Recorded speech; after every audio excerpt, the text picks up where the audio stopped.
Hello friends, welcome back to my YouTube channel Hunar study centre में। Friends, आज हम लोग खान सर के पॉकेट जीके को शुरू कर रहे हैं। इस वीडियो में प्राचीन भारत को कंप्लीट किया गया है, जिसके साथ लुसेंट के एक्स्ट्रा फैक्ट को भी कवर किया गया है, ताकि आप लोगों को लुसेंट दोबारा ना पढ़ना पड़े।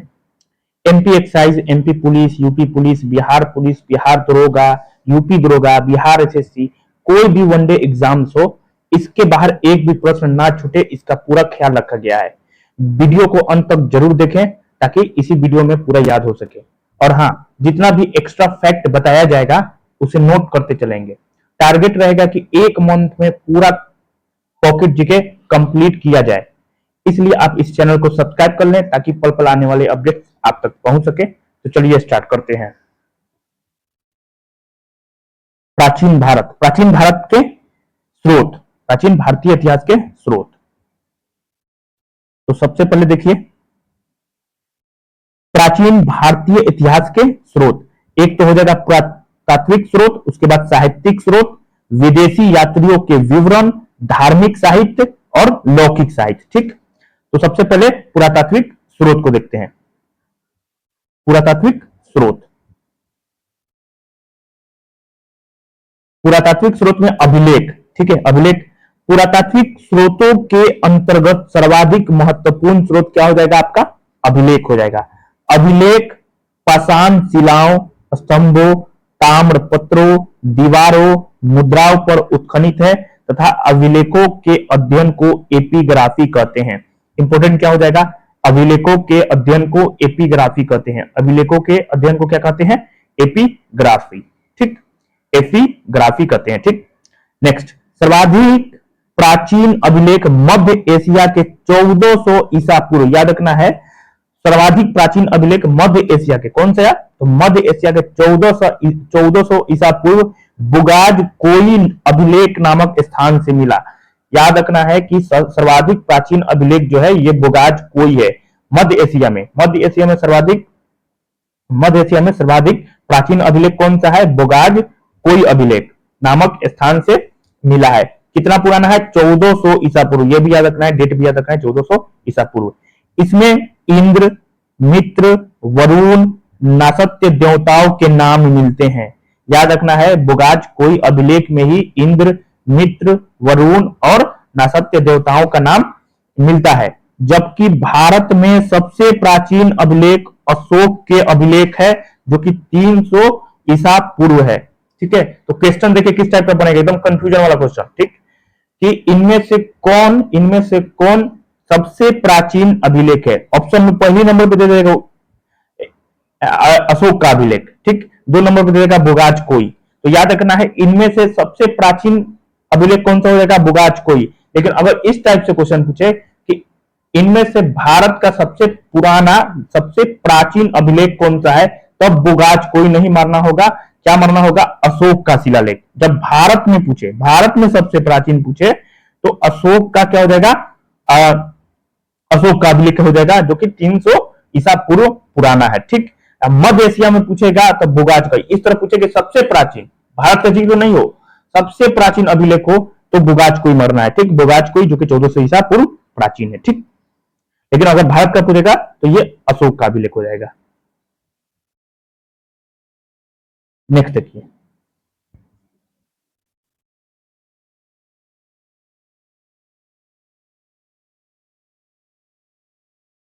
भारतीय पुरातत्व विभाग का जनक सर अलेक्जेंडर कनिंघम को कहा जाता है। याद रखना है, भारतीय पुरातत्व विभाग का जनक किनको कहा जाता है? सर अलेक्जेंडर कनिंघम को। ठीक, तथा भारतवर्ष का सर्वप्रथम उल्लेख जो है हाथीगुम्बा अभिलेख में मिलता है।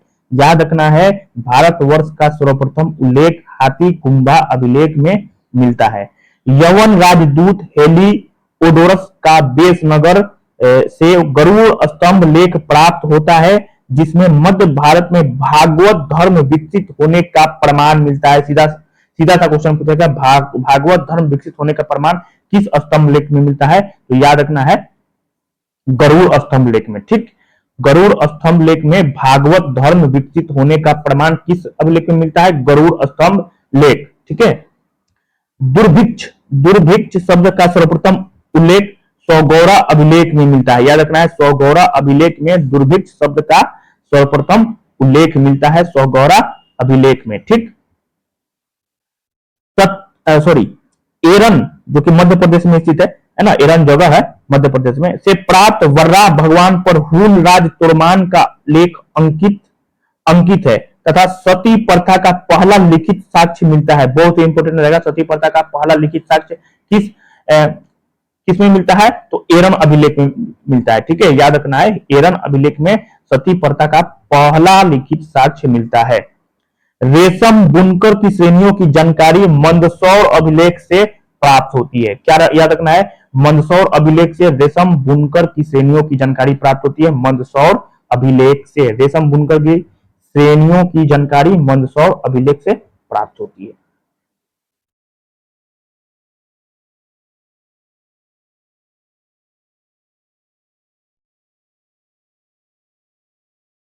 डॉक्टर डी आर भंडारकर ने अभिलेखों के अध्ययन के आधार पर मौर्य शासक अशोक का इतिहास लिख दिया। याद रखना है, डॉक्टर डी आर भंडारकर ने अभिलेखों के अध्ययन के आधार पर मौर्य शासक अशोक का इतिहास लिख दिया। प्राचीन भारत के राजाओं की प्रशंसा से रचित शिलालेख प्रशस्ति शिलालेख हो जाएगा। प्राचीन भारत के राजाओं की प्रशंसा से रचित शिलालेख प्रशस्ति, प्रशस्ति से प्रशंसा हो जाएगा। ठीक, नेक्स्ट देखिए, हाथी गुम्बा अभिलेख तिथि रहित अभिलेख है। याद रखना है, हाथी गुम्बा अभिलेख जो है तिथि रहित अभिलेख है। कलिंग राजा खारवेल की इसमें विशेषताएं दिया गया है। या तो पूछेगा क्वेश्चन कि कलिंग राजा खारवेल से संबंधित अभिलेख कौन सा है, तो हाथी गुम्बा अभिलेख जो कि तिथि रहित अभिलेख है। ठीक, जूनागढ़, जूनागढ़ गिरनार अभिलेख, मतलब जूनागढ़ जो है ये गिरनार अभिलेख के नाम से जाना जाता है। इसमें किस शासक का जिक्र किया गया है, तो रुद्रदमन, रुद्रदमन शासक जो है ये किस अभिलेख से संबंधित है, जूनागढ़ अभिलेख जो कि गिरनार अभिलेख के नाम से जाना जाता है। सुदर्शन झील के बारे में जानकारी आपको जूनागढ़ अभिलेख में मिलता है। सुदर्शन झील के बारे में जानकारी आपको गिरनार अभिलेख बोलिए चाहे जूनागढ़ अभिलेख बोलिए। ठीक है, सुदर्शन झील के बारे में जानकारी जूनागढ़ अभिलेख, गिरनार अभिलेख। ठीक, नासिक अभिलेख किससे संबंधित है, तो गौतमी पुत्र सातकर्णी तथा सातवाहनों की उपलब्धियां इसमें आपका नासिक अभिलेख में जिक्र किया गया। ठीक, किसका, तो गौतमी पुत्र सातकर्णी तथा सातवाहनों की उपलब्धियां किस अभिलेख में है, नासिक अभिलेख में है। क्लियर, नेक्स्ट देखिए, प्रयाग स्तंभ अभिलेख, प्रयाग स्तंभ अभिलेख समुद्रगुप्त, क्या हो जाएगा, समुद्रगुप्त, इनकी दिग्विजयों की जानकारी आपको प्रयाग स्तंभ अभिलेख में मिलती है। पुलकेशिन द्वितीय, तो पुलकेशिन द्वितीय से एहोल अभिलेख संबंधित है। एहोल अभिलेख जो है पुलकेशिन द्वितीय से संबंधित है। मंदसौर अभिलेख, मंदसौर अभिलेख मालवा नरेश यशोवर्मन, रेशम बुनकर की श्रेणियों की जानकारी आपको मंदसौर अभिलेख में मिलती है। मालवा नरेश यशोवर्मन से संबंधित अभिलेख कौन सा है, मंदसौर अभिलेख। गुर्जर प्रतिहार वंश के इतिहास के बारे में जानकारी किस अभिलेख में मिलती है, तो ग्वालियर अभिलेख में मिलता है। याद रखना है, गुर्जर प्रतिहार वंश के इतिहास के बारे में जानकारी जो है ये ग्वालियर अभिलेख में मिलता है। स्कंदगुप्त हुनों पर विजय का विवरण आपको भीतरी एवं जूनागढ़ अभिलेख में मिलता है। स्कंदगुप्त हुनों पर विजय का विवरण भीतरी एवं जूनागढ़ अभिलेख में मिलता है। ठीक, नेक्स्ट देखिए, देवपारा अभिलेख, क्या हो जाएगा आपका, देवपारा अभिलेख। बंगाल शासक विजय सेन के बारे में जो जानकारी है वो देवपारा अभिलेख में मिलता है। बंगाल शासक विजय सेन के बारे में जानकारी जो है देवपारा अभिलेख में मिलता है। हर्षवर्धन की उपलब्धियों पर प्रकाश, मतलब हर्षवर्धन की उपलब्धि पूछ दे, हर्षवर्धन की विशेषताएं किस मतलब अभिलेख में दिया गया है, तो बांसखेड़ा एवं मधुबल अभिलेख। क्या पूछेगा इस तरह कि बांसखेड़ा और मधुबल अभिलेख किस शासक से संबंधित है, तो वो हर्षवर्धन के शासक हर्षवर्धन से संबंधित है, बांसखेड़ा और मधुबल अभिलेख। बालाघाट एवं काले अभिलेख, याद रखना है, बालाघाट एवं कार्ले अभिलेख सातवाहनों की उपलब्धियों का जिक्र किया गया है बालाघाट एवं कार्ले अभिलेख में। ठीक, अयोध्या अभिलेख, अयोध्या अभिलेख शुंगों की उपलब्धियों का वर्णन जो है, शुंगों की उपलब्धियों का वर्णन जो है अयोध्या अभिलेख में, या पूछ दे कि शुंगों के जितने भी शासक हैं किस अभिलेख से संबंधित है, तो अयोध्या अभिलेख। ठीक है, मतलब जितने भी शुंगों के शासक हैं वो अयोध्या अभिलेख में उनका जिक्र किया गया है। ठीक है, भरहुत अभिलेख, भरहुत अभिलेख। शुंग नरेन शब्द, शुंग नरेन शब्द खुदे होने से शुंगों द्वारा निर्मित है, ये भरहुत अभिलेख। ठीक है, एरन अभिलेख, एरन अभिलेख भानुगुप्त सती प्रथा का पहला लिखित साक्ष्य जो है ये एरन अभिलेख में मिलता है। भानुगुप्त जो शासक थे वो एरन अभिलेख में दिया गया। भानुगुप्त के बारे में सती प्रथा का पहला लिखित साक्ष्य भी जो दिया गया है वो एरन अभिलेख में दिया गया है। ठीक, नेक्स्ट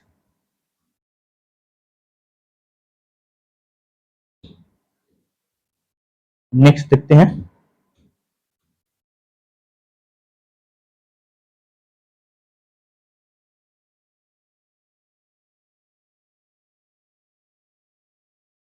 सिक्कों के अध्ययन को मुद्रा शास्त्र कहते हैं। याद रखना है, सिक्कों के अध्ययन को मुद्रा शास्त्र कहते हैं। पुराने सिक्के तांबा, चांदी, सोना, सीसा धातु के बनते थे, जबकि प्राचीनतम सिक्कों को आहत सिक्के कहा जाता है। याद रखना है, ठीक है। सिक्कों के अध्ययन को मुद्रा शास्त्र कहते हैं। पुराने सिक्के तांबा, चांदी, सोना और सीसा धातु के बनते थे, जबकि प्राचीनतम सिक्कों को आहत सिक्के कहा जाता है। इसी को साहित्य में करसापन कहा जाता है। सर्वप्रथम सिक्कों पर यवन शासकों ने, किसने? सर्वप्रथम सिक्कों पर यवन शासकों ने लेख लिखने का कार्य किया। याद रखना है कि सर्वप्रथम सिक्कों पर यवन शासकों ने लेख लिखने का कार्य किया है। कनिष्क के सिक्कों से उसका बौद्ध धर्म का अनुयायी होना प्रमाणित होता है। याद रखना है, कनिष्क के सिक्कों से उसका बौद्ध धर्म का अनुयायी होना प्रमाणित होता है। इंडो यूनानी तथा इंडो सिथियन शासकों के इतिहास के प्रमुख स्रोत क्या है? तो सिक्के हैं। ठीक है, आरंभिक सिक्के अधिकतर चांदी के होते थे, जबकि तांबे के सिक्के बहुत कम थे। ये सिक्के पंचमार्क सिक्के कहलाते थे। याद रखना है, पंचमार्क सिक्के चांदी के होते थे, जो कि पंचमार्क सिक्के कहलाते थे। ठीक, रोमन सिक्के अरिकमेडु पुडुचेरी के पास से प्राप्त हुए हैं। बहुत इंपॉर्टेंट हो गया, आपको याद रखना है। रोमन सिक्के जो है ये तो अरिकमेडु से प्राप्त हुए हैं। अरिकमेडु कहां है? पुडुचेरी के पास है। ठीक, उत्तर भारतीय मंदिरों की कला शैली नागर शैली कहलाती है। तो उत्तर भारत की जितनी भी शैलियां हैं वो नागर शैली कहलाती है, और दक्षिण भारतीय मंदिरों की शैली द्रविड़ शैली कहलाती है। याद रखना है, उत्तर भारत में नागर शैली और नीचे दक्षिण भारत में द्रविड़ शैली, और इन दोनों का मेल हो जाए तो वेसर शैली कहलाएगी। ठीक है, याद रखना है, उत्तर में नागर शैली, नीचे द्रविड़ शैली, और इन दोनों के मेल से बने उसे वेसर शैली कहा जाता है। ठीक है, कुषाण काल, गुप्त काल और गुप्तोत्तर काल में जो मूर्तियां निर्मित की गई, जन साधारण की धार्मिक आस्थाओं और मूर्ति कला का ज्ञान मिलता है। भरहुत, बोधगया, सांची, अमरावती की मूर्ति कला में जन सामान्य के जीवन की यथार्थ झांकी मिलती है। नेक्स्ट देखिए, अजंता की गुफा में उत्कीर्ण माता और शिशु तथा मरणासन राजकुमारी जैसे चित्रों की शाश्वत सर्वकालिक है। याद रखना है, माता और शिशु तथा मरणासन राजकुमारी के जो चित्र बनाए वो किस गुफा में है? तो अजंता की गुफा में है, जिससे गुप्तकालीन कलात्मक और तत्कालीन जीवन की झलक मिलती है। नेक्स्ट देखिए, साहित्यिक स्रोत क्या हो जाएगा आपका? साहित्यिक स्रोत वैदिक साहित्य। इसके अंतर्गत वेद तथा उससे संबंधित ग्रंथ, पुराण, महाकाव्य, स्मृति आदि है। भारत के सबसे प्राचीन ग्रंथ वेद का शाब्दिक अर्थ ज्ञान है। याद रखना है, बहुत इंपॉर्टेंट होता है। वेद का मतलब क्या होता है? वेद मतलब नॉलेज, ज्ञान। श्रवण परंपरा में सुरक्षित होने कारण इसे श्रुति भी कहा जाता है। ठीक है, श्रवण परंपरा में सुरक्षित होने के कारण इसे श्रुति कहा जाता है। वेद को श्रुति भी कह सकते हैं। ठीक, वेदों के संकलनकर्ता महर्षि कृष्ण द्वैपायन वेद व्यास को माना जाता है। याद रखना है, वेद के संकलन को ने या वेद को किसने लिखा? तो महर्षि कृष्ण द्वैपायन वेद व्यास को माना जाता है। वेद कितने हैं? तो 4। कौन कौन? तो ऋग्वेद, सामवेद, यजुर्वेद तथा अथर्ववेद। याद रखना है, ऋग्वेद, सामवेद, यजुर्वेद और अथर्ववेद। ऋग्वेद, ऋग्वेद है ना। ब्राह्मण साहित्य में सबसे प्राचीन ग्रंथ आपका कौन सा हो जाएगा? ऋग्वेद। ऋग्वेद में ऋग का अर्थ छंदों तथा चरणों से मुक्त यंत्र होता है। याद रखना है, ऋग्वेद है ना। ऋग्वेद में ऋग का अर्थ क्या हो जाएगा? छंदों तथा चरणों से मुक्त यंत्र होता है। याद रखना है, ऋग्वेद में ऋग का अर्थ क्या होता है? छंदों तथा चरणों से मुक्त यंत्र होता है। ऋचाओं के क्रमबद्ध ज्ञान के संग्रह को ऋग्वेद कहा जाता है। इसमें कितना मंडल है? तो 10 गो मंडल है, 10 मंडल है, 1028 आपका सूक्त और 10,462 ऋचाएं हैं। याद रखना है 10 मंडल, 1028 सूक्त एवं 10,462 ऋचाएं हैं। वेद के ऋचाओं को पढ़ने वाले ऋषि को होत्री कहते हैं। क्या कहते हैं? होत्री। ठीक है, वेद के ऋचाओं को, मंत्रों को, ऋचाओं का मतलब क्या होता है? मंत्र होता है। ऋचाओं को पढ़ने वाले ऋषि को क्या कहते हैं? होत्री कहते हैं। विश्वामित्र द्वारा रचित ऋग्वेद के तीसरे मंडल में सूर्य देवता सावित्री को समर्पित प्रसिद्ध गायत्री मंत्र है। याद रखना है विश्वामित्र द्वारा रचित, किसके द्वारा? तो विश्वामित्र द्वारा रचित ऋग्वेद के तीसरा मंडल में सूर्य देवता सावित्री को समर्पित प्रसिद्ध गायत्री मंत्र है। पूछेगा गायत्री मंत्र किससे संबंधित है? तो सूर्य देवता सावित्री को समर्पित प्रसिद्ध गायत्री मंत्र जो है आपका ऋग्वेद के तीसरे मंडल में जिक्र किया गया है। ठीक है, याद रखना है गायत्री मंत्र जो है ऋग्वेद के कितने मंडल में? तीसरा मंडल में। ठीक है, सबसे तीसरा मंडल में सूर्य देवता सावित्री को समर्पित प्रसिद्ध गायत्री मंत्र है। गायत्री मंत्र किससे संबंधित है? तो सावित्री से संबंधित है। इसके 9वें मंडल में सोम देवता का उल्लेख है। सोम देवता का उल्लेख 9वें मंडल में है। बाद में जोड़े गए 10वें मंडल में पहली बार शूद्रों का उल्लेख किया गया है। बहुत ही इंपॉर्टेंट, शूद्रों का जो उल्लेख जो है किया गया है, ये 10वें मंडल में पहली बार किया गया है, जिसे पुरुष सूक्त कहा गया है। ठीक है, पुरुष सूक्त का जिक्र 10वां मंडल में किया गया है, जिसके अनुसार 4 वर्णों ब्राह्मण, क्षत्रिय, वैश्य तथा शूद्र आदि पुरुष ब्रह्मा के क्रमशः मुख, भुजा, जंघाओं, चरणों से उत्पन्न हुए। कहां से? चरणों से उत्पन्न हुए। ऋग्वेद में इंद्र के लिए 250 और अग्नि के लिए 200 ऋचाओं की रचना की गई है। याद रखना है इंद्र के लिए कितने ऋचाओं? 250। ऋचाओं का मतलब मंत्र होता है। इंद्र के लिए 250 मंत्र और अग्नि के लिए 200। ठीक है, वामन अवतार के 3 पगों के आख्यान का प्राचीनतम स्रोत आपका क्या हो जाएगा? ऋग्वेद हो जाएगा। वामन अवतार के 3 पगों के आख्यान का प्राचीनतम स्रोत क्या हो जाएगा? ऋग्वेद। यूनेस्को ने, याद रखना है यूनेस्को ने ऋग्वेद की 30 पांडुलिपियों को 2007 में memory of the world register में शामिल किया। बहुत ही इंपॉर्टेंट हो जाएगा।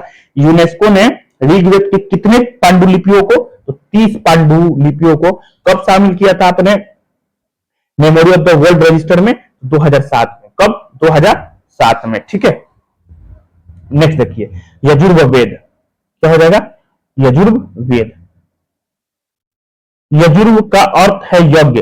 यजुर्वेद में यज्ञों के नियमों एवं विधि विधानों का संकलन मिलता है। किसका? तो यजुर्वेद में यजुर्वेद में यज्ञों के नियमों एवं विधि विधानों का संकलन मिलता है। वैदिक मंत्रों के संग्रह यजुर्वेद में बताए गए हैं। याद रखना है वैदिक मंत्र जितना है, वैदिक मंत्रों के संग्रह यजुर्वेद में बताए गए हैं तथा वैदिक अनुष्ठान से संबंधित है। याद रखना है वैदिक अनुष्ठान से संबंधित है। यजुर्वेद के मंत्रों का उच्चारण करने वाले पुरोहित अर्धवर्यु कहलाता है। याद रखना है होत्री ऋग्वेद में कहते थे, अर्धवर्यु में, अर्धवर्यु जो है यजुर्वेद को पढ़ने वाले, यजुर्वेद के जितने भी मंत्र है उसको पढ़ने वाले को अर्धवर्यु कहा जाता है, और ऋग्वेद के जितने भी मंत्र है उसको पढ़ने वाले को आपको होत्री कहते हैं। ठीक है, एक ऐसा वेद है जो गद एवं पद दोनों शैली में, याद रखना है गद और पद दोनों शैली में है यजुर्वेद। यजुर्वेद जो है ये गद और पद दोनों शैली में है।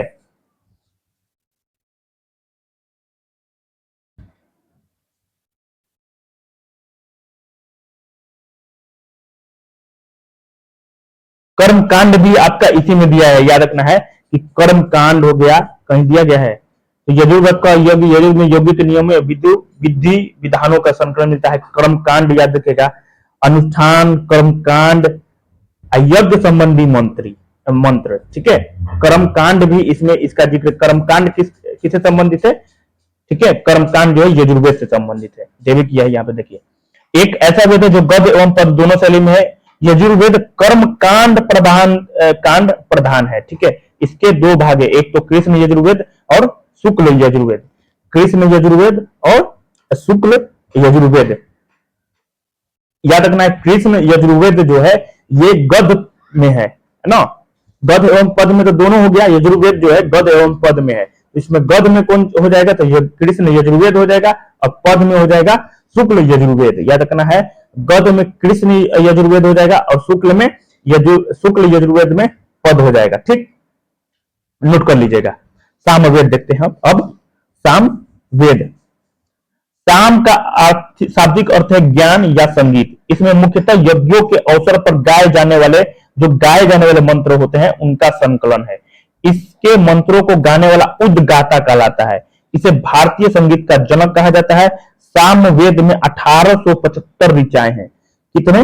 1875 ऋचाएं हैं, जिनमें से 75 से अतिरिक्त शेष ऋग्वेद से ली गई है।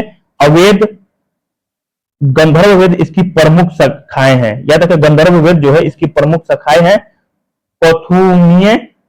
कौथुमीय, जैमिनीय और रामायणीय। ठीक है, याद रखना है।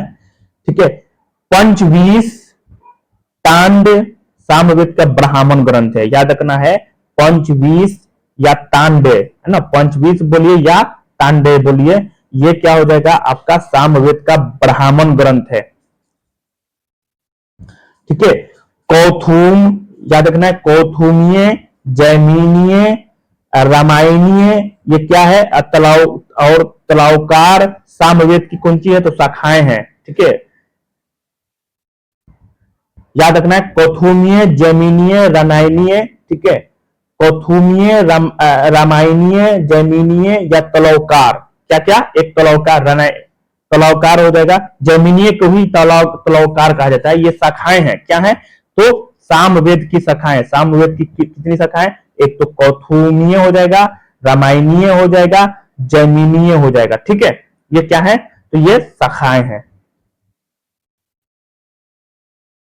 और याद रखना है, 7 स्वरों की जानकारी भी आपको, 7 स्वरों की जानकारी आपको सामवेद में मिलती है। ठीक है, 7 स्वरों की जानकारी आपको किसमें मिलता है, तो ये आपका सामवेद में मिलता है। गंधर्व वेद क्या है, ये गंधर्व वेद क्या है आपका, गंधर्व वेद जो है ये उपवेद है। अवेद जिसको बोलिए, अवेद बोलिए चाहे उपवेद बोलिए, गंधर्व वेद क्या है आपका, उपवेद है। किसका, तो सामवेद का उपवेद क्या हो जाएगा, गंधर्व वेद। और सामवेद का शाखाएं क्या क्या हो जाएगा, एक तो कौथुमीय हो जाएगा, जैमिनीय हो जाएगा, जैमिनीय की ही तलौकार बोला जाता है। ठीक है, तलौकार किसको बोला जाता है, जैमिनीय को। तो पूछ देगा तलौकार शाखाएं किससे संबंधित है, तो ये आपका सामवेद से संबंधित है। रामायणीय होगा, रामायणीय नहीं, रामायणीय जो शाखाएं हैं किससे संबंधित है, कौथुमीय, जैमिनीय, रामायणीय, तलौकार। 4 याद रखना है, कौथुमीय, जैमिनीय, रामायणीय या तलौकार, ये किससे संबंधित है, ये किसकी शाखाएं हैं, तो सामवेद की शाखाएं हैं। ठीक है, क्लियर है। अब चलिए अथर्वा वेद में, सबसे अथर्वा वेद। अथर्वा नामक ऋषि इसके प्रथम दृष्टा है, इन्हीं के नाम पर इसे अथर्ववेद कहा गया है। इससे दूसरे दृष्टा रचयिता अंगिरस ऋषि थे। ठीक है, इसे अथर्वागिरस वेद भी कहा जाता है। इसे भैषज वेद भी कहा जाता है, बहुत ही इंपॉर्टेंट। अथर्वा वेद को भैषज वेद कहा जाता है। कौन सा वेद कहा जाता है, तो भैषज वेद कहा जाता है। इस वेद में सर्वप्रथम सती प्रथा का उल्लेख किया गया है, बहुत इंपॉर्टेंट। सती प्रथा का उल्लेख जो है अथर्वा वेद में आपका किया गया है। ठीक है, इसकी रचना सबसे अंत में हुई। याद रखना है, इसकी रचना जो है सबसे अंत में हुई। इसमें कुल 20 कांड, याद रखना है 20 कांड, 731 सूक्त और 5987 मंत्र हैं। इसमें लगभग 1200 मंत्र जो है ऋग्वेद से उद्धृत है, मतलब 1200 जो मंत्र है ऋग्वेद से लिया गया है। ठीक है, तो कितना कांड है, तो 20 गो कांड है। अथर्ववेद में कितने कांड है, 20 कांड है, 731 सूक्त है और 5987 मंत्र है। ठीक है, नेक्स्ट देखते हैं।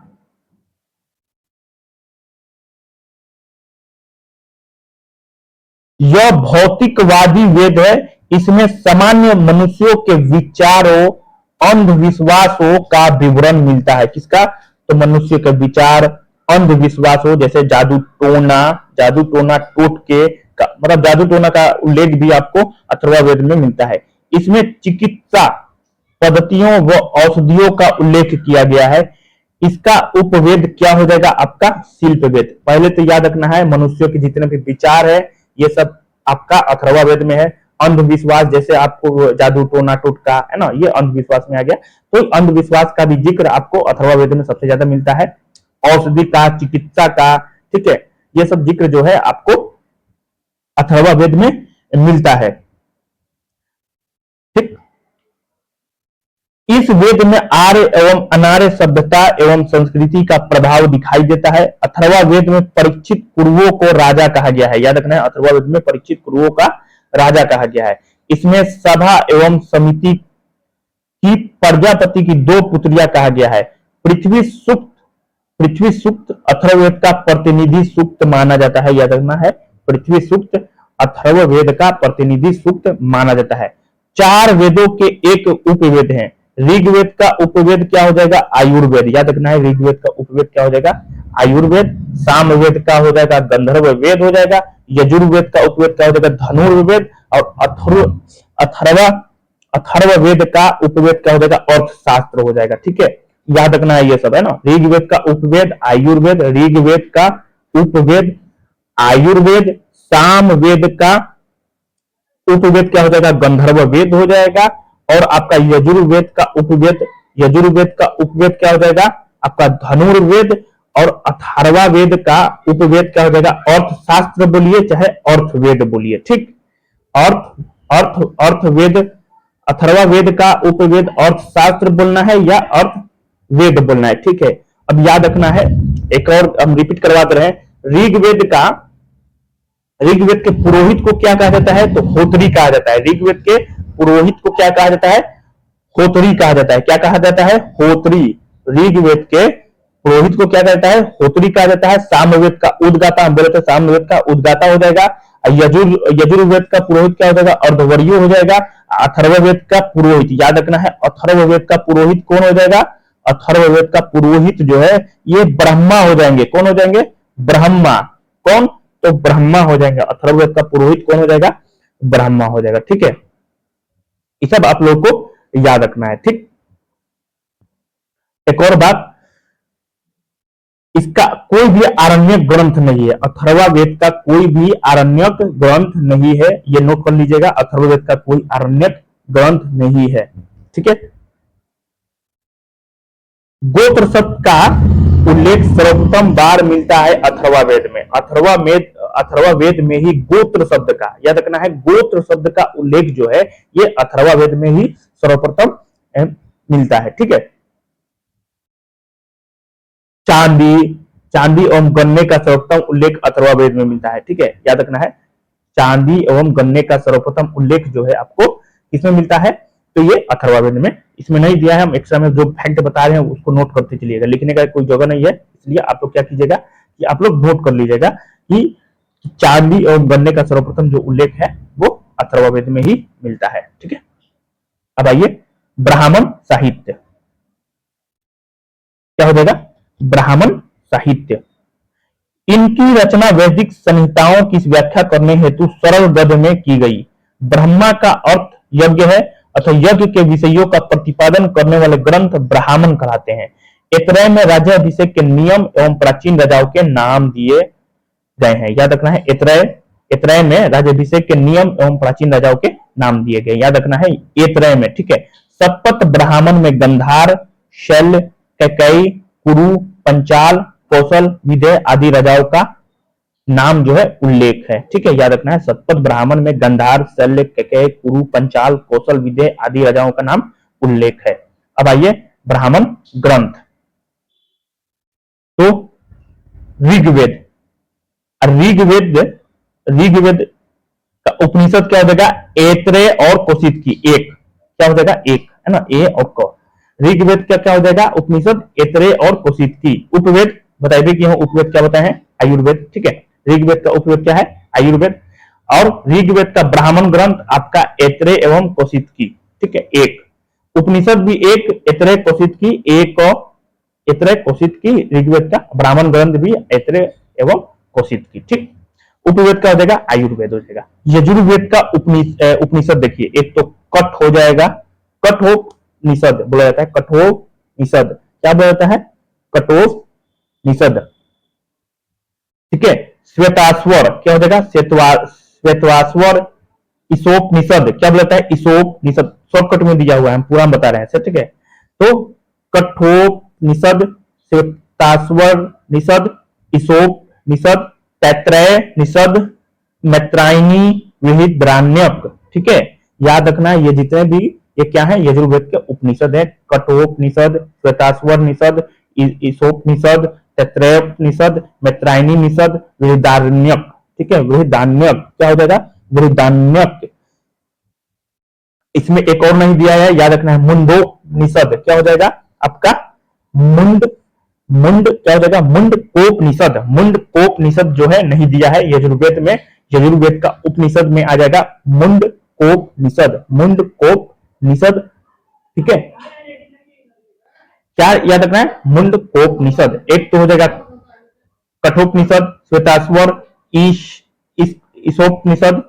ठीक है, ईसोपनिषद, तैत्रेय निषद, मैत्रायणी निषद, वेदान्यक निषद। ठीक है, एक हो जाएगा मुंडकोपनिषद।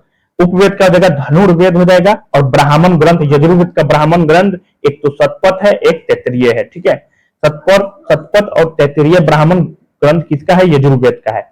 अब आइए सामवेद, क्या हो जाएगा, सामवेद। सामवेद का उपनिषद क्या हो जाएगा, छंदोग्य और केन। ठीक है, क्या हो जाएगा, सामवेद का उपनिषद क्या हो जाएगा, सामवेद का क्या हो जाएगा आपका, क्या हो जाएगा, उपनिषद छंदोग्य और केन हो जाएगा। ठीक है, या छंदोग्य बोलिए चाहे जैमिनीय बोलिए। ठीक है, छंदोग्य, केन और केन निषद और जैमिनीय उपनिषद, छंदोग्य उपनिषद, केन उपनिषद और जैमिनीय उपनिषद, ये सामवेद का जो है ये उपनिषद है। गंधर्वा वेद, ठीक है, गंधर्वा वेद क्या है, ये उपवेद है। ठीक है, क्या है, उपवेद है। और सामवेद का ब्राह्मण ग्रंथ क्या हो जाएगा, षड्विश ब्राह्मण, इसे तांड ब्राह्मण भी कहते हैं। ठीक है, सामवेद का ब्राह्मण ग्रंथ आपका तांड ब्राह्मण, और याद रखिए जैमिनीय भी ब्राह्मण जो है ये सामवेद का है। ठीक है, जैमिनीय ब्राह्मण जो है ये सामवेद का ही है। अथर्वा वेद, अथर्वा वेद का मुंडक हो जाएगा, मुंडक, प्रश्न और मंडूक्य। ठीक है, मुंडक, प्रश्नोपनिषद, मुंडक उपनिषद, प्रश्न उपनिषद, मंडूक्य उपनिषद, ये अथर्ववेद का उपनिषद है। शिल्प वेद क्या है आपका, शिल्प वेद इसका उपवेद है। ठीक है, अथर्ववेद का उपवेद क्या हो जाएगा, शिल्प वेद। गोपत ब्राह्मण क्या हो जाएगा, ब्राह्मण ग्रंथ है। अथर्ववेद का ब्राह्मण ग्रंथ क्या हो जाएगा, गोपत ब्राह्मण। ये सब इंपोर्टेंट है जो कि आप लोग को याद रखना है। ठीक, आरण्यक देखिए, याद रखना है, अथर्ववेद का कोई भी आरण्यक साहित्य नहीं है, याद रखना, ये इंपोर्टेंट है। देखिए इसमें दिया गया होगा, इनकी रचना जंगलों में पढ़ाए जाने के कारण इन्हें आरण्यक, आरण्यक मतलब जंगल ही होता है, आरण्यक। ठीक है, यह ब्राह्मण ग्रंथ का अंतिम भाग है जिसमें दार्शनिक एवं रहस्यात्मक ज्ञान के विषयों का वर्णन किया गया है। याद रखना है, दार्शनिक एवं रहस्यात्मक ज्ञान के विषयों का वर्णन इसमें किया गया है, आरण्यक साहित्य में किया गया है। दार्शनिक एवं रहस्यात्मक ज्ञान का विषयों का वर्णन किया गया है। आरण्यक कुल 7 हैं। कितने आरण्यक हैं, 7 आरण्यक हैं। एक तो ऐतरेय, संखायन, तैत्तिरीय, मैत्रायणी, मध्यान्दिन, तत्वकार, छंदोग्य। याद रखना, ऐतरेय, संखायन, तैत्तिरीय, मैत्रायणी, मध्यान्दिन, तत्वकार, छंदोग्य। उपनिषद, उपनिषद कितने हैं, 108 हैं। कितने उपनिषद हैं, 108। उपनिषद का शाब्दिक अर्थ है उप, समीप, नी, निष्ठा पूर्वक, सद बैठना। ठीक है, उपनिषद का अर्थ होता है समीप बैठना, मतलब नजदीक बैठना। ठीक, अर्थात दार्शनिक व रहस्यात्मक ज्ञान के लिए गुरु के समीप निष्ठा पूर्वक बैठना। उपनिषद का मतलब बगल में बैठना, नजदीक बैठना। इसे वेदांत भी कहा जाता है, वेदांत भी कहा जाता है उपनिषद को, क्योंकि यह वेदों का अंतिम भाग है। इनका संबंध दर्शन शास्त्र से है। उपनिषद मुख्यतः ज्ञान मार्गी रचनाएं हैं। उपनिषदों की कुल संख्या 108 मानी गई है, किंतु प्रामाणिक उपनिषद मात्र 12 हैं। कितने हैं? मात्र 12 हैं। कहीं कहीं 11 दिया हुआ है लेकिन 12 होगा। प्रामाणिक उपनिषद कितना है आपका? 12 है। ठीक है, 12 उपनिषद है। एक तो हो जाएगा ईश, केन, कट, प्रश्न, मुंडक, मांडुक्य, तैत्तिरीय, ऐत्रेय, छंदोग्य, श्वेताश्वर, कौशिकी और बृहदारण्यक। ठीक है, कितने आपका उपनिषद इंपोर्टेंट है? 12 उपनिषद। टोटल कितना है? 108 है, लेकिन आपको याद रखना है कि 12 उपनिषद जो कि इंपोर्टेंट है। शंकराचार्य ने आरंभिक 10 उपनिषदों का भाष्य लिखा है। कितने? शंकराचार्य ने आरंभिक 10 उपनिषदों का भाष्य लिखा है। कठोपनिषद में यम व नचिकेता का संवाद है। याद रखना, कठोपनिषद में यम व नचिकेता का संवाद है। छंदोग्य उपनिषद में बौद्ध धर्म का पंचशील सिद्धांत, किसमें? छंदोग्य उपनिषद में बौद्ध धर्म का पंचशील सिद्धांत व श्री कृष्ण का प्राचीनतम उल्लेख मिलता है छंदोग्य उपनिषद में। याद रखना है, छंदोग्य उपनिषद में क्या मिलता है? छंदोग्य उपनिषद में बौद्ध धर्म का पंचशील सिद्धांत और श्री कृष्ण का प्राचीनतम उल्लेख मिलता है। भारत का राष्ट्रीय आदर्शवाद सत्यमेव जयते जो है, यह मुंडकोपनिषद से लिया गया है। याद रखना है, जाबालोपनिषद में चारों आश्रमों व्यवस्था का उल्लेख मिलता है। ऐत्रेय उपनिषद में बौद्ध धर्म का अष्टांगिक मार्ग का उल्लेख है। बहुत ही इंपॉर्टेंट। क्या? तो चारों आश्रमों व्यवस्था का उल्लेख किसमें मिल रहा है? जाबालोपनिषद में। और ऐत्रेय उपनिषद में क्या है? बौद्ध धर्म का अष्टांगिक मार्ग का उल्लेख। ठीक। बृहदारण्यक उपनिषद में अहम ब्रह्मास्म प्रजननम का सिद्धांत, याज्ञवल्क्य मार्गी का संवाद का वर्णन है। बृहदारण्यक उपनिषद में अहम ब्रह्मास्म पुनर्जन्म का सिद्धांत, याज्ञवल्क्य के गार्गी संवाद का वर्णन है। वेदांग, वैदिक साहित्य को समझने हेतु इसकी रचना की गई। इसकी संख्या कितना है? 6 है। ठीक है, कितना है? 6 है। और देख लिया, एक और याद रखना है कि ईशोपनिषद में गीता का निष्काम कर्म का पहला विवरण मिलता है। किसमें मिलता है? ईशोपनिषद में। गीता का याद रखना है, या नोट कर लीजिए कहीं, कि गीता का निष्काम कर्म का पहला विवरण किसमें मिलता है? ईशोपनिषद में मिलता है। इंपोर्टेंट हो गया, आप लोगों को कहीं नोट कर लेना होगा कि ईशोपनिषद में गीता का निष्काम कर्म का पहला विवरण मिलता है। ठीक है। और भक्ति शब्द का उल्लेख किसमें मिलेगा? आपका भक्ति शब्द का उल्लेख जो है आपको श्वेताश्वर उपनिषद में मिलेगा। ठीक है, भक्ति शब्द का उल्लेख किसमें मिलेगा? श्वेताश्वर उपनिषद में आपको सर्वप्रथम भक्ति शब्द का उल्लेख मिलेगा। ये सब इंपोर्टेंट है, याद रखना है आप लोग को। ठीक है, तो वेदांग कितने हैं? 6 वेदांग है। वैदिक, एक तो हो जाएगा शिक्षा। पहला क्या हो जाएगा? शिक्षा। वैदिक स्वरों के शुद्ध उच्चारण हेतु शिक्षा का निर्माण हुआ। शिक्षा क्या है? तो वेदांग है, पहला वेदांग है। दूसरा क्या हो जाएगा? कल्प। कल्प का मतलब सूत्र होता है जिनमें विधि एवं नियमों का उल्लेख है। कल्प मतलब सूत्र जिसमें विधि एवं नियमों का उल्लेख। तीसरा क्या हो जाएगा? एक वेदांग कितने हैं? 6। पहला शिक्षा, दूसरा कल्प, तीसरा व्याकरण। तीसरा क्या हो जाएगा? व्याकरण। क्या हो जाएगा? व्याकरण। इसमें नामों एवं धातुओं की रचना, उपसर्ग प्रत्यय के प्रयोग, समासों एवं संधि आदि के नियम बताए गए। मतलब व्याकरण से संबंधित है। शिक्षा, कल्प, व्याकरण, निरुक्त। ठीक है, निरुक्त शब्दों की उत्पत्ति का शास्त्र क्या हो जाएगा? निरुक्त।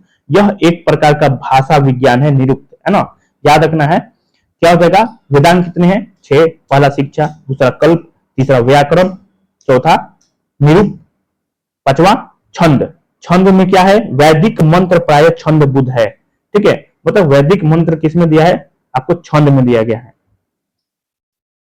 छंद शास्त्र पर पिडक मुनि का ग्रंथ छंद सूत्र उपलब्ध है। याद रखना है। ज्योतिष, इसमें ज्योतिष शास्त्र के विकास को दिखाया गया है। ज्योतिष में कुल 44 श्लोक है। कितने श्लोक हैं? आपका 44 श्लोक है। सबसे प्राचीन जो है, सबसे प्राचीनतम आचार्य मगध मुनि हैं।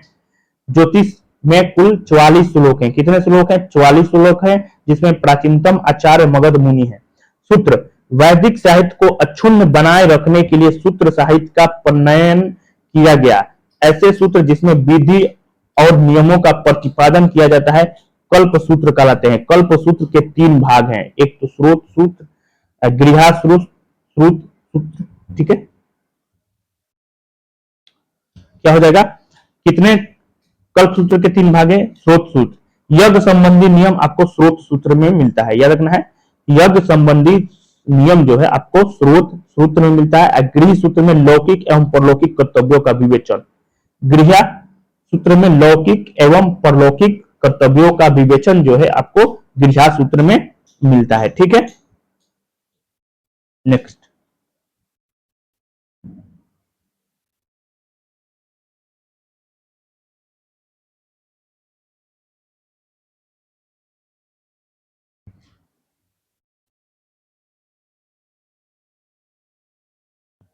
धर्मसूत्र, धार्मिक, सामाजिक एवं राजनीतिक कर्तव्यों का विवेचन आपको धर्मसूत्र, ठीक है। प्रमुख सूत्रकारों में गौतम, बौधायन, आपस्तंभ, वशिष्ठ आदि के नाम विशेष रूप से उल्लेखनीय है। गौतम धर्म सूत्र जो है सबसे प्राचीन है, याद रखना है।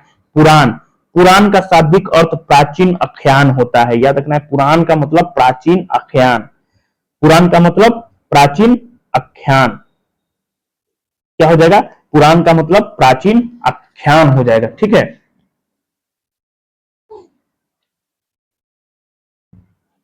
पुराणों की रचना किसने किया था, तो पुराणों की रचना जो है लोमहर्ष एवं उगस्रवा ने किया, ठीक है। पुराणों की रचना लोमहर्ष एवं उगस्रवा ने की।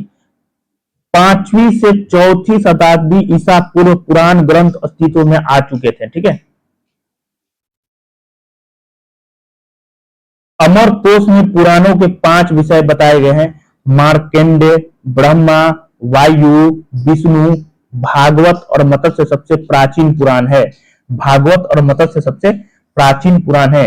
वायु पुराण गुप्त वंश से संबंधित है, विष्णु पुराण मौर्य वंश से संबंधित है और मत्स्य पुराण जो है यह आंध्र सतवाहन वंश से संबंधित है। बहुत इंपॉर्टेंट, वायु पुराण जो है आपका क्या होगा, वायु पुराण किससे संबंधित है, तो वायु पुराण गुप्त वंश से संबंधित है। विष्णु पुराण किससे संबंधित है, तो विष्णु पुराण जो है ये मौर्य वंश से संबंधित है और मत्स्य पुराण जो है ये सतवाहन वंश से संबंधित है, ठीक है।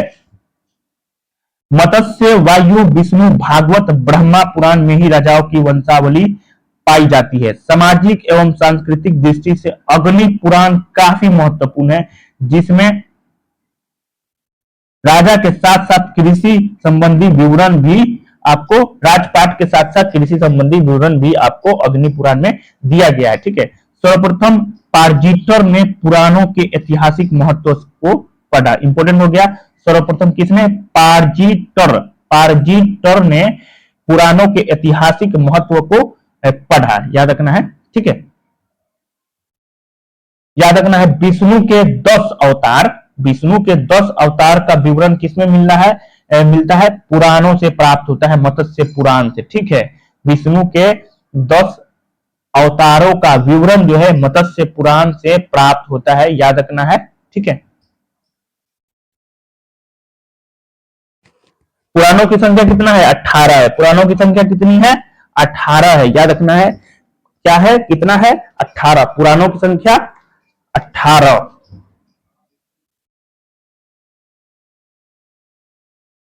पुराण संबंधित वंश, मत्स्य, शुंग, सतवाहन वंश, विष्णु, मौर्य वंश, वायु, गुप्त वंश, वेद, उपनिषद, पुराण और धर्म सूत्र संस्कृत भाषा में लिखे गए हैं, इंपोर्टेंट हो गया। वेद हो, उपनिषद हो, पुराण हो, धर्म सूत्र हो, संस्कृत भाषा में लिखे गए हैं।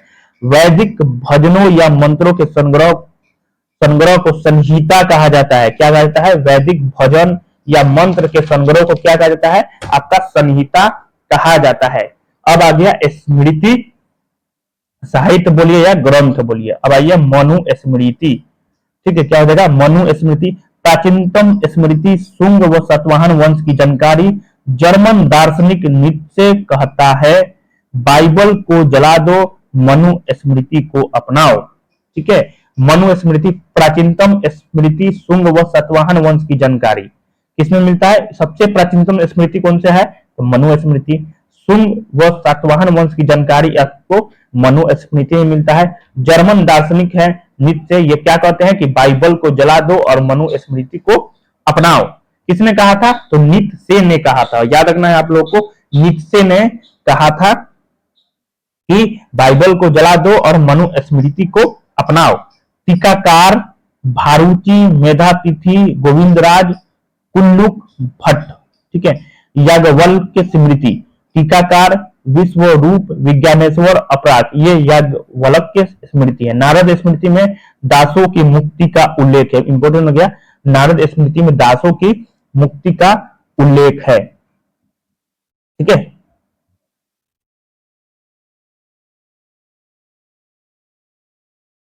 क्या रखना है, क्या थी कि नारद स्मृति में दासों की मुक्ति का उल्लेख है। कात्यायन, आर्थिक गतिविधियों का उल्लेख आपको कात्यायन में मिलता है। कात्यायन स्मृति में आर्थिक गतिविधियों का उल्लेख मिलता है, ठीक है। नेक्स्ट, बौद्ध साहित्य। सबसे प्राचीन ग्रंथ, बौद्ध ग्रंथ कौन सा है? त्रिपिटक है। यह पाली भाषा में रचित है। तो पहला विनय पिटक, सुत्त पिटक और अभिधम्म पिटक। क्या हो जाएगा? तो विनय पिटक, सुत्त पिटक, अभिधम्म पिटक। बुद्ध की शिक्षाओं को संकलित कर इन्हें 3 भागों में बांटा गया है। इन त्रिपिटकों को की रचना बुद्ध धर्म के निर्वाण प्राप्त करने के बाद हुई। बुद्ध के पूर्व जन्म की कथाओं को बुद्ध के पूर्व जन्म की कथाओं को जातक कहा जाता है। निकायों में बौद्ध धर्म के सिद्धांत व कहानियों का संग्रह है। हीनयान का प्रमुख ग्रंथ कथा वस्तु है। याद रखना है, हीनयान का प्रमुख ग्रंथ क्या हो जाएगा? कथा वस्तु हो जाएगा, जिसमें महात्मा बुद्ध का जीवन चरित्र अनेक कथानकों के साथ उल्लेखित है। याद रखना है, हीनयान का प्रमुख ग्रंथ क्या हो जाएगा? कथा वस्तु, ठीक है। निकायों में बौद्ध धर्म के सिद्धांत वो कहानियों का संग्रह है। किसमें? निकायों में, ठीक है। जातक क्या है? तो जातक जो है ये बुद्ध के पूर्व जन्म की कथाएं हैं, जातक। जैन साहित्य, कौन सा साहित्य? अब आपका जैन साहित्य। जैन साहित्य को आगम कहा जाता है। यह प्राकृतिक भाषा में लिखे गए हैं। जैन आगमों में सबसे महत्वपूर्ण 12 अंग हैं, जिसमें 12 अंग, 12 उपांग, 10 प्रकीर्ण, 6 छद्म सूत्र, 4 मूल सूत्र, अनुयोग सूत्र एवं नंदी सूत्र की गणना की जाती है। याद रखना है, जैन साहित्य को क्या कहा जाता है? आगम कहा जाता है। यह प्राकृतिक भाषा में लिखा गया है। त्रिपिटक पाली भाषा में लिखा गया है, लेकिन जो जैन साहित्य आगम जो है ये किस भाषा में लिखा गया है? प्राकृतिक भाषा में लिखा गया है, ठीक है। जैन आगमों में सबसे महत्वपूर्ण 12 अंग हैं, जिसमें 12 अंग, 12 उपांग, 10 प्रकीर्ण, 6 छेद सूत्र, 4 मूल सूत्र, अनुयोग सूत्र, नंदी सूत्र की गणना की जाती है। जैन धर्म का प्रारंभिक इतिहास कल्प सूत्र से ज्ञात होता है, जिसकी रचना भद्रबाहु ने की थी। याद रखना है, आचारांग सूत्र में जैन भिक्षुओं को आचार नियमों का उल्लेख है। भगवती सूत्र में महावीर के जीवन की शैलियों पर प्रकाश पड़ता है। महत्वपूर्ण जैन ग्रंथ में सबसे महत्वपूर्ण हेमचंद्र कृत परिशिष्ट पर्वन है, जिसकी रचना 12वीं शताब्दी में हुई थी। याद रखना है, जैन ग्रंथ में सबसे महत्वपूर्ण क्या हो जाएगा? हेमचंद्र कृत परिशिष्ट पर्वन है, जिसकी रचना 12वीं शताब्दी में हुई थी, ठीक है। लौकिक साहित्य, अब क्या हो जाएगा? लौकिक साहित्य। ऐतिहासिक रचनाओं में सर्वप्रथम उल्लेख अर्थशास्त्र का किया जाता है। अर्थशास्त्र भारत का पहला राजनीतिक ग्रंथ है। इसकी रचना कौटिल्य चाणक्य ने की। इसको विष्णुगुप्त कहा जाता है, ठीक है। यह 15 अधिकरणों व 180 प्रकरण में विभक्त है। यह मौर्यकालीन इतिहास व राजनीति के ज्ञान के लिए अर्थशास्त्र एक महत्वपूर्ण ग्रंथ है। संस्कृत साहित्य में ऐतिहासिक रचनाओं में सर्वाधिक महत्व कश्मीरी कवि कलहन द्वारा रचित राजतरंगिणी का है। इसमें 8 सर्ग है, जिन्हें तरंग कहा गया है, ठीक है। इसमें कश्मीर के शासकों का वर्णन है और संस्कृत साहित्य में ऐतिहासिक घटनाओं के क्रमबद्ध इतिहास लिखने का प्रथम प्रयास है आपका राजतरंगिणी, ठीक। एक ज्योतिष ग्रंथ है गार्गी संहिता। इसमें भारत पर होने वाले यवन आक्रमण का उल्लेख मिलता है, ठीक। अष्टाध्यायी व्याकरण की प्रथम पुस्तक है, जिसके लेखक पाणिनि है। कौन है? पाणिनि। इसमें पहली बार लिपि शब्द का प्रयोग हुआ। इसमें मौर्य से पूर्व का इतिहास तथा मौर्य काल के राजनीतिक अवस्था की जानकारी प्राप्त होती है। ठीक, 13वीं शताब्दी के आरंभ में अरब लोगों ने अरबी में सिंध का इतिहास लिखा, जिसका फारसी अनुवाद चचनामा नामक पुस्तक में है। किसमें है? चचनामा चचनामा नामक पुस्तक में है। अब आ गया विदेशी यात्रियों का विवरण। विदेशी यात्रियों का विवरण, विदेशी यात्रियों से मिलने वाली प्रमुख जानकारी। भारत में आने वाले विदेशी यात्रियों एवं लेखकों के विवरण से भी हमें भारतीय इतिहास को जानने में सहायता मिली, जिनमें अनेक यूनानी, रोमन, अरबी और चीनी यात्री सम्मिलित हैं। चलिए ठीक है, इसको देखते हैं।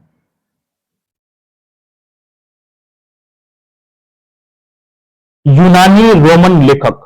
भारतीय स्रोत से हमें सिकंदर के आक्रमण 325 ईसा पूर्व की कोई जानकारी नहीं मिलती, इसलिए हमें यूनानी स्रोतों पर ही आश्रित रहना पड़ता है।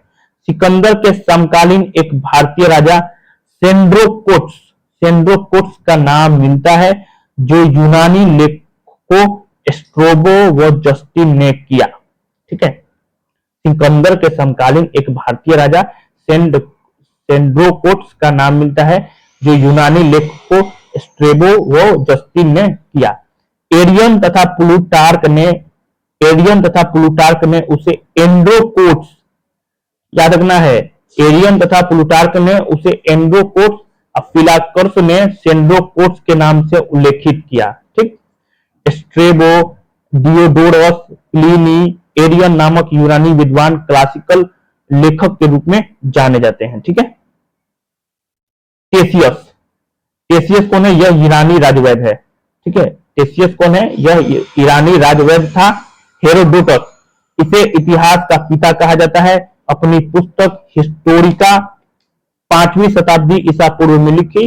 भारत संबंध वर्णन है हेरोडोटस में। ठीक है, निर्याकस, आनेसिक्रिटस, अरिस्टोबुल्स, ये सभी लेखक सिकंदर के समकालीन वो इनका विवरण अधिक प्रामाणिक व विश्वसनीय है। ठीक है, टोलमी 2री शताब्दी में भारत का भूगोल नामक पुस्तक लिखा। किसने? टोलमी ने। भारत के भूगोल नामक पुस्तक किसने लिखा था? टोलमी ने। कौन सी शताब्दी में? 2री शताब्दी में। टोलमी की जियोग्राफी व पेरिप्लस ऑफ द एशियन सी नामक पुस्तक लिखी। भारतीय बंदरगाह व व्यापारिक वस्तुओं का वर्णन है आपका पेरिप्लस ऑफ द एशियन सी में। ठीक है, किसका? टोलमी का। टोलमी की जियोग्राफी व Periplus of the Asian sea. Dionysius मिस्र नरेश टोलमी फिलाडेल्फस के राजदूत के रूप में अशोक के दरबार में आया था। डायोनसियस। ठीक है, डायमेकस किसके? डायमेकस सीरियाई राजा एंटियोकस वन के राजदूत के रूप में बिंदुसार के दरबार में रहा था। डायमेकस। मेगास्थनीज सेल्यूकस निकेटर के राजदूत के रूप में 14 वर्षों तक चंद्रगुप्त मौर्य के दरबार में रहा। मेगास्थनीज, इसकी पुस्तक इंडिका से मौर्यकालीन समाज व संस्कृति के बारे में बताया गया है। प्लिनी, इसकी पुस्तक नेचुरल हिस्टोरिका। ठीक है, नेचुरल हिस्टोरिका प्लिनी ने लिखा था। ठीक है, यह लैटिन भाषा में है, जिसमें भारत व इटली के मध्य होने वाले व्यापार, वनस्पतियों व खनिजों का वर्णन है। याद रखना है, भारत और इटली के मध्य होने वाले व्यापार, वनस्पति, खनिजों का वर्णन आपको नेचुरल हिस्टोरिका में मिलता है। यह प्लिनी के द्वारा लिखा गया था। ठीक है, चीनी लेखक यात्रियों का विवरण। भारत में आने वाले अधिकांश चीनी यात्री बौद्ध मतानुयायी थे। इनमें प्रमुख है फाहियान। यह गुप्त नरेश चंद्रगुप्त द्वितीय विक्रमादित्य, याद रखना है, चंद्रगुप्त द्वितीय के शासनकाल में आए थे फाहियान। 375 से 415 ईस्वी फिर है ना, के दरबार में भारत आया। 399 से 414 ईस्वी तक उसने भारत के विभिन्न स्थानों का भ्रमण किया। उसने गुप्तकालीन भारत की सामाजिक, धार्मिक और आर्थिक स्थितियों का विवरण दिया। ठीक है, वेनसोंग 7वीं शताब्दी में हर्ष के शासनकाल में भारत आया। वो भारत में 16 वर्षों तक रहा। 6 वर्ष तक उसने नालंदा विश्वविद्यालय में अध्ययन किया। उसका यात्रा विवरण सी यूकी नाम से प्रसिद्ध है। सी यूकी है ना, जिसमें 138 देशों का विवरण है, जो हर्षकालीन भारतीय स्थिति जानने का महत्वपूर्ण स्रोत है। वीली, इसके द्वारा लिखित वेनसोंग की जीवनी से भी हर्षकालीन इतिहास का विवरण ज्ञात होता है। किसके द्वारा? वी लीड वाला है ना। मा त्वान लिन, हर्ष के पूर्वी अभियान का विवरण मा त्वान लिन में है। ठीक है। इत्सी, 7वीं शताब्दी के अंत में भारत आने वाले इस चीनी यात्री ने नालंदा विक्रमशिला विश्वविद्यालय और अपने समय की भारत स्थिति का वर्णन किया। ठीक है। संगयुवन, यह 518 ईस्वी में भारत आया। अपने 3 वर्षों की यात्रा में बौद्ध धर्म की प्राप्तियां एकत्रित की। अरबी लेखक अल-बरूनी, अल-बरूनी का देखिए, तो ये 11वीं शताब्दी में, कौन सी शताब्दी में? 11वीं शताब्दी में महमूद गजनवी के साथ भारत आया। किसके साथ आया? महमूद गजनवी के साथ 11वीं शताब्दी में। अल-बरूनी अपनी पुस्तक तहकीके हिंद, किताबुल हिंद अर्थात भारत की खोज में राजपूतकालीन समाज, धर्म, रीति रिवाज पर सुंदर प्रकाश डाला। अल-बरूनी महमूद द्वारा बंदी बनाया गया था। अल-बरूनी जो है महमूद द्वारा बंदी बनाया गया था।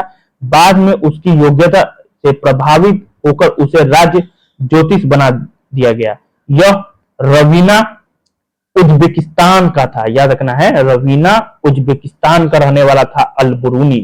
सुलेमान, अब क्या हो जाएगा? सुलेमान 9वीं शताब्दी में भारत आया और तत्कालीन प्रतिहार शासकों और पाल शासकों के विषय में लिखा। सुलेमान। अल-मसूदी 10वीं सदी में, याद रखना है, सबका डेट भी याद रखना है। ठीक है। अल-बरूनी जो है 11वीं शताब्दी में आया, सुलेमान 9वीं शताब्दी में आया, अल-मसूदी जो है ये 10वीं शताब्दी में आया। बगदादी यात्री अल-मसूदी भारत में आया। यह राष्ट्रकूट व प्रतिहार शासकों की जानकारी देता है। ठीक है। राष्ट्रकूट व प्रतिहार शासकों की जानकारी देता है अल-मसूदी 10वीं शताब्दी में। इब्न बतूता, इब्न बतूता कब आया था? 14वीं शताब्दी में आया था। ठीक है। 14वीं शताब्दी में इसने अपना यात्रा वृत्तांत अरबी भाषा में लिखा, जिसे रेहला कहा जाता है। 14वीं शताब्दी में आया था इब्न बतूता। ठीक है। 1333 ईस्वी में दिल्ली पहुंचने पर इससे प्रभावित होकर सुल्तान मोहम्मद बिन तुगलक एमबीटी ने उसे दिल्ली का काजी मतलब न्यायाधीश नियुक्त किया। एक होगा तारानाथ, एक तिब्बती लेखक है। इसने कंग्यूर तथा तंग्यूर नामक ग्रंथों की रचना किया। याद रखना है, कंग्यूर तंग्यूर नामक ग्रंथ की रचना तारानाथ ने किया है। मार्को पोलो 13वीं शताब्दी के अंत में पांड्य देश की यात्रा पर आया था। आपका मार्को पोलो पांड्य देश की यात्रा पे आया था मार्को पोलो। इसका विवरण पांड्य इतिहास के अध्ययन के लिए आपका उपयोगी है। ठीक। प्राचीन भारत, क्या हो जाएगा? प्राचीन भारत अतीत काल की घटनाओं की स्थिति की जानकारी देने वाले शास्त्र को ही हम प्राचीन भारत कहते हैं। ठीक है। आइए इसके बारे में देखते हैं।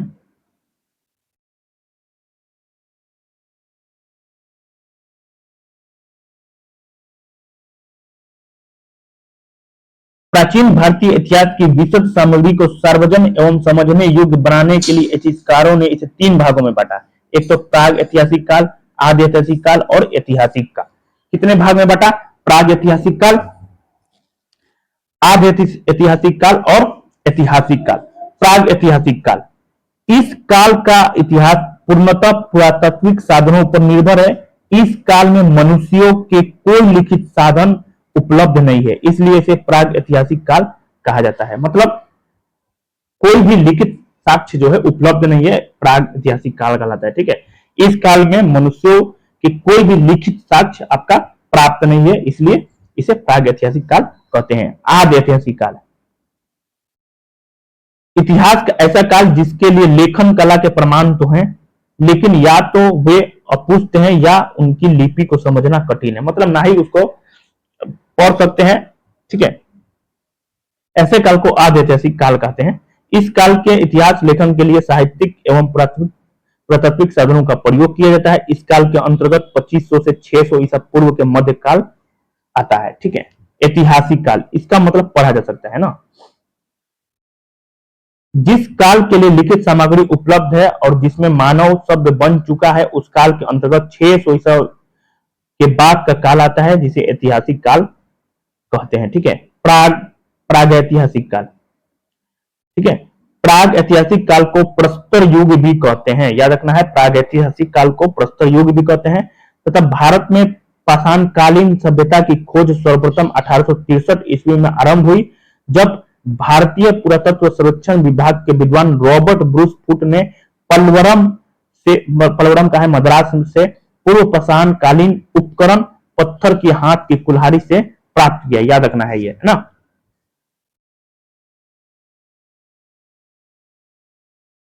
तुरान मध्य एशिया में स्थित प्राग ऐतिहासिक मानव बस्ती है। ऐतिहासिक भौगोलिक क्षेत्र या संस्कृति को संदर्भित करता है। ब्रिटिश भूवैज्ञानिक और पुरातत्विक रॉबर्ट ब्रस फुट में भारतीय संस्थान जियोलॉजिकल सर्वे ऑफ इंडिया के लिए भारत में इतिहास के पूर्व स्थानों का भूविज्ञान संबंधी सर्वेक्षण किया था, जिन्हें भारत में इतिहास पूर्व अध्ययन का संस्थापक माना जाता है। रॉबर्ट ब्रस फुट को याद रखना है। भारत में इतिहास पूर्व अध्ययन का संस्थापक किसको माना जाता है? तो रॉबर्ट ब्रस फुट को याद रखना है, ठीक है। विद्वानों का विचार है कि इस सभ्यता का उदय और विकास अति नूतन काल में हुआ, इसको प्लायोसीन एज भी कहा जाता है, ठीक है।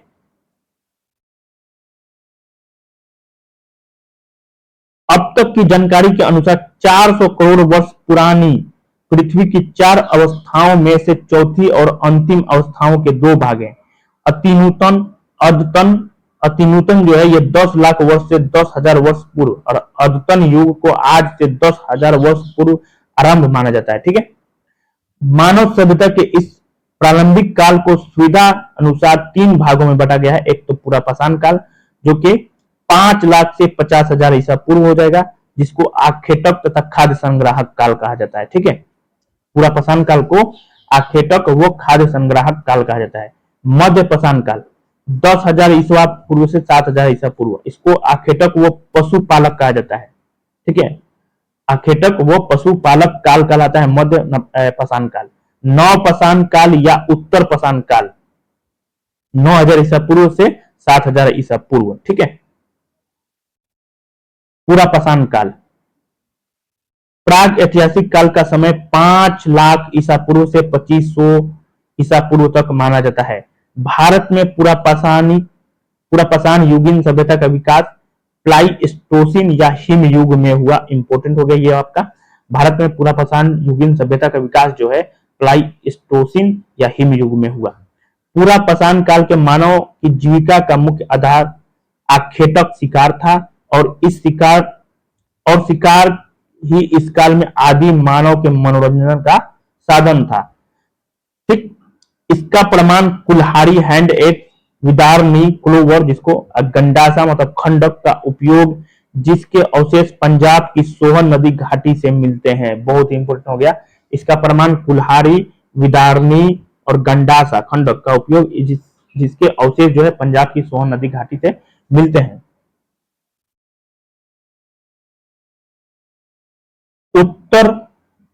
उत्तर प्रदेश के बेलन घाटी, राजस्थान के डिडवाना, नर्मदा की घाटी से प्राप्त होते हैं। कर्नाटक में स्थित हुनासागी से चूना पत्थर, बलुआ पत्थर, डोलोराइट, क्वार्टजाइट आदि पत्थरों से बने पूरा पाषाण कालीन उपकरण मिले हैं। कहां से? तो कर्नाटक में स्थित हुनासागी से चूना पत्थर, बलुआ पत्थर, डोलोराइट, क्वार्टजाइट आदि पत्थरों से बने पूरा पाषाण कालीन उपकरण मिले हैं। भीमबेटका की गुफाओं में तत्कालीन मनुष्यों के आवास के अवशेष मिले, लेकिन तत्कालीन मानव आखेटक का जीवन जीता था, तो स्थानीय निवास का अभाव था।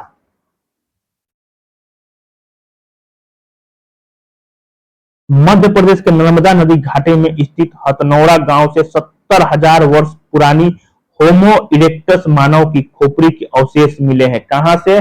तो हथनौरा गांव से, मध्य प्रदेश के हथनौरा गांव से। यह 5 दिसंबर 1982 को डॉक्टर अरुण सोनकिया ने प्राप्त किया। याद रखना है, बहुत इंपोर्टेंट हो गया, ठीक है। मध्य प्रदेश के नर्मदा नदी घाटी में स्थित हथनौरा गांव से 70,000 वर्ष पुरानी होमो इरेक्टस मानव की खोपड़ी के अवशेष मिले हैं। यह 5 दिसंबर 1982 को डॉक्टर अरुण सोनकिया ने प्राप्त किया था। यहां से हाथी, घोड़ा, दरियाई घोड़ा, जंगली भैंसों के जीवाश्म के अवशेष मिले हैं, ठीक है। ये शिकार द्वारा जानवरों के मांस व फल, सब्जियों, कंद मूल पर जीवन व्यतीत करते थे।